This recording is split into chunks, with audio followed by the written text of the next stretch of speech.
প্রিয় শিক্ষার্থী বন্ধুরা, কেমন আছো সবাই? সবাইকে জানাচ্ছি স্পেশাল পার্টের পক্ষ থেকে অনেক অনেক শুভেচ্ছা এবং অনেক অনেক স্বাগতম। তোমরা যারা এমবিএ এর পরীক্ষার্থী, তাদের একটি গুরুত্বপূর্ণ বই হচ্ছে স্ট্যাটিস্টিক্স ম্যানেজমেন্ট অ্যাকাউন্টিং। এই স্ট্যাটিস্টিক্স ম্যানেজমেন্ট অ্যাকাউন্টিং এর একটি গুরুত্বপূর্ণ অধ্যায় হচ্ছে চতুর্থ অধ্যায়। এই অধ্যায়টি থেকে কিন্তু অনেক সময় তোমাদের বি পার্টের অঙ্ক এবং অনেক সময় কিন্তু সি পার্টের অঙ্ক দেখতে পাওয়া যায়। তো তোমাদের যেটি বলা হয়েছে সেটি হচ্ছে এই স্ট্যাটিস্টিক্স ম্যানেজমেন্ট অ্যাকাউন্টিং থেকে তোমাদের কিন্তু সাধারণত 50% অঙ্ক আসে এবং 50% থিওরি। তাহলে যেহেতু আমাদের এই বইটি থেকে 50% থিওরি এবং 50% ম্যাথ আসে, তাহলে এখান থেকে আমাদের কিন্তু ম্যাথটাকে স্কিপ করা এবং শুধুমাত্র থিওরিটাকেও স্কিপ করা কিন্তু সম্ভব নয়। আমাদের ম্যাথও যেমন পড়তে হবে, ঠিক তেমনি থিওরিও সেইভাবে কিন্তু এগিয়ে যেতে হবে। তো আমাদের আজকে যে অধ্যায়টি করাবো সেটি হচ্ছে চতুর্থ অধ্যায়। এখান থেকে যখন আমরা 10টি নাম্বারে সি পার্টের অঙ্ক হঠাৎ করে কমন পেয়ে যাই বা বি পার্টের অঙ্ক হঠাৎ করে কমন পেয়ে যাই, তখন কিন্তু অন্যরকম লাগে। আমাদের এই বইটি হচ্ছে একটু অন্য ধরনের বই। যেমন অনেক সময় গুরুত্বপূর্ণ অধ্যায় থেকেও অঙ্ক আসে না, কিন্তু নর্মাল অধ্যায় থেকেও একটি অঙ্ক হুবহু তুলে দিয়ে দেয়। আর তোমাদের বলে রাখি, এমবিএ এর ম্যাক্সিমাম অঙ্কই কিন্তু বারবার রিপিট হয়, তাই তোমরা অবশ্যই বোর্ড কোশ্চেন গুলো কমপ্লিট করার চেষ্টা করবে। আমার ভিডিও ক্লাসটি করার পরে সেই অঙ্কটি কিন্তু বোর্ড থেকে করার চেষ্টা করবে এবং পাশাপাশি যে বোর্ডগুলো রয়েছে সেগুলো কিন্তু তোমরা অবশ্যই করার চেষ্টা করবে। তো চলো দেরি না করে আজকে আমরা এই স্ট্যাটিস্টিক্স ম্যানেজমেন্ট অ্যাকাউন্টিং এর কৌশলগত ব্যয় ব্যবস্থাপনা থেকে একটি সি পার্টের অঙ্ক দেখিনি। অঙ্কটি দেখার আগে তোমরা এখনো যারা আমার চ্যানেলটিকে সাবস্ক্রাইব করোনি, অবশ্যই আমার চ্যানেলটিকে সাবস্ক্রাইব করে দেবে। দেখো, আজকে আমি যে অঙ্কটি নিয়েছি ন্যাশনাল ইউনিভার্সিটি এমবিএ তে এসেছে 2014 সালে। এই অঙ্কটি কিন্তু একই সাথে তোমাদের 17 সালে এসেছে। একই অঙ্ক, হুবহু একই অঙ্ক 17 সালেও এসেছে, হয়তোবা ডিজিটটা একটু ভিন্ন, কিন্তু হুবহু অঙ্কটাই কিন্তু 17 সালেও দিয়েছে বা 14 সালেও দিয়েছে। কে বলতে পারে তোমাদের সামনের পরীক্ষাটিতেও এই অঙ্কটি দিয়ে দিতে পারে। তো চলো দেরি না করে অঙ্কটি শেষ করে দেই আমরা। অঙ্কটি আমি পড়ছি, খেয়াল করবে। You are given the following information about Eastern Limited. টাকা ইনভেস্টমেন্ট রয়েছে 24 লাখ, ROI 20%, রিটার্ন ROI মানে হচ্ছে রিটার্ন অন ইনভেস্টমেন্ট, ঠিক আছে। সেলিং প্রাইস পার ইউনিট রয়েছে 100, ভ্যারিয়েবল কস্ট পার ইউনিট রয়েছে 60, টোটাল ফিক্সড কস্ট রয়েছে 18 লাখ। এই হচ্ছে আমাদের তথ্য।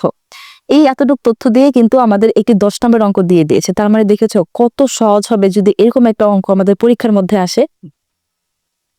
তো এতে বলেছে টার্গেট সেলস ইউনিট বের করতে বসে। তো টার্গেট সেলস ইউনিটের যেটা সূত্র সম্বলিত অঙ্ক, চলো সূত্রটি দেখে নিই। টার্গেট সেলস ইউনিটের সূত্রটি হচ্ছে fixed cost plus deserve profit. Divided কি সিএম পার ইউনিট। আচ্ছা, ফিক্সড কস্ট তো ফিক্সডই থাকে সবসময়, 18 লাখ 18 লাখই দেবো, প্লাসের প্লাস। ডিজার্ভ প্রফিটটা কেমনে বের করব? ডিজার্ভ প্রফিটটা আমরা বের করব হচ্ছে এই যে ইনভেস্টমেন্ট রয়েছে, ইনভেস্টমেন্টটাকে আমরা ROI দিয়ে পার্সেন্টেজ করে দেব। এই ইনভেস্টমেন্টটাকে ROI দিয়ে পার্সেন্টেজ করে দেবো। ইনভেস্টমেন্ট রয়েছে 24 লাখ, এটাকে ROI দিয়ে পার্সেন্টেজ 20% করে দেব। এটা হলো আমাদের উপরের রিকোয়ারমেন্ট, উপরের কাজটুকু। এবার নিচের কাজটুকু আসে। নিচে কি আছে? সিএম পার ইউনিটটা কিভাবে বের করবো? সিএম পার ইউনিট বের করতে হলে আমাদেরকে সেলিং প্রাইস পার ইউনিট থেকে ভ্যারিয়েবলটা বিয়োগ করে দিলেই হবে। সেলিং প্রাইস ইউনিট থেকে ভ্যারিয়েবলটা বিয়োগ করে দিলেই কিন্তু আমরা সিএমটা পেয়ে যাচ্ছি। তো এইভাবে তোমরা ক্যালকুলেশনটা শেষ করে নেবে। আশা করি তোমরা বুঝতে পেরেছো। দ্বিতীয়তে বলেছে বি নাম্বারে টোটাল টার্গেট সেলস ভ্যালু। এটা সূত্রটা কি? টোটাল টার্গেট সেলস ভ্যালু সূত্রটা হচ্ছে target sales into selling price per unit. আচ্ছা, টার্গেট সেলস কত আছে? এই যে আমরা এখানে একে যে বের করেছিলাম 57,000 ইউনিট, এটাই হচ্ছে যে দেখো টার্গেট সেলস ইউনিট। তার মানে কি, এক জায়গার উত্তর অন্য রিকোয়ারমেন্টে গিয়ে কিন্তু কাজে লাগছে। তো এখানে টার্গেট সেলস ইউনিটে 57,000 ইউনিট দিয়ে দিয়েছি, গুণ সেলিং প্রাইস পার ইউনিট জন্য কত ছিল? আমাদের 100 ছিল। সেলিং প্রাইস পার ইউনিট ছিল প্রশ্নে আমাদের, মানে উপরে প্রশ্ন ছিল আমাদের হচ্ছে 100। এই যে সেলিং প্রাইস পার ইউনিট হচ্ছে এই যে 100, এটা দিয়ে গুণ করে দিয়েছি। এখানে আমরা দুইটা গুণ করে দিলেই আমাদের উত্তরটা বের হয়ে গেল। দেখতে পেরেছো কত সহজ? তারপরে সি নাম্বারে আমাদের বলেছে কি বের করতে? Target cost per unit. প্রশ্নে যা লেখা আছে এখানে ঠিক তাই দেওয়া আছে, তার জন্য আমি বারবার প্রশ্নে যাচ্ছি না। সিতে বলেছে বের করতে target cost per unit. Target cost per ইউনিটের সূত্র হচ্ছে target cost divided target sales unit. Target কস্টটা আমরা কিভাবে বের করব? টার্গেট কস্টটা বের করতে হলে আমাদের